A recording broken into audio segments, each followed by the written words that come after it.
Hi guys! For today video, magluluto po ako ng sinabawan na tahong. Ayan po, inumpisahan ko ng una ko nilagay yung luya. Mas mabango po kasi pag may luya, pantanggal din po yan ng langsa. At sinunod ko na po yung bawang. Siyempre, metos po natin kasi hindi pwedeng masunog.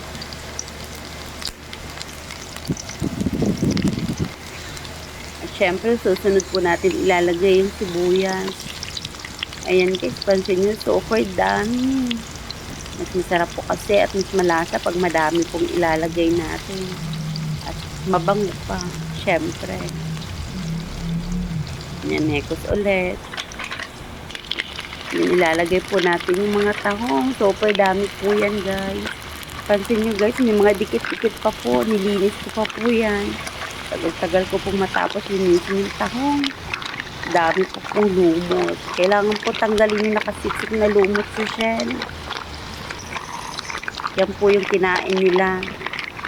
Yung lumot. Napakahirap nga pong hilahin. Sakit yung kamay ko. Yung iba po kasi napaka-virgin pa po yung mga shell dyan. Hindi pa bukas. Yan. Yan guys. Kumukulo-kulo na po siya.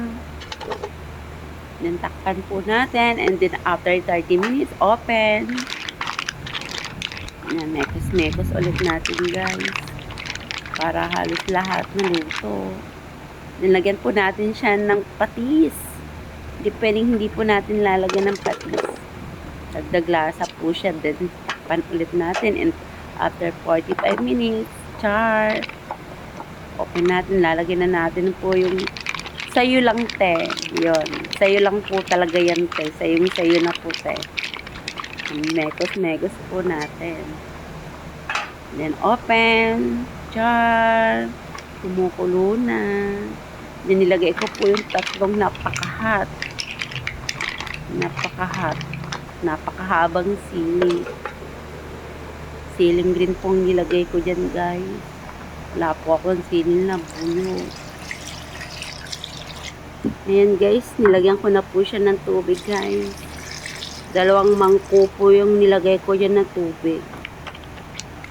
Mas masarap po kasi pag madaming sabaw. Ayan guys, kumukulo-kulo na po siya guys. Ang sarap pa naman guys maghigop ng sabaw, lalo na medyo maanghang yung sabaw. Naku, ang sarap maghigop ng sabaw guys. Ayan, makikita nyo guys, kumukulo-kulo na po siya.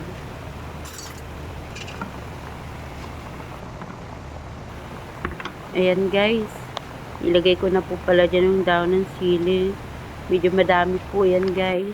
Masarap kasi pag madami yung gulay. Ayan guys, hanggang dito na lang muna po ang aking video guys. Thank you po.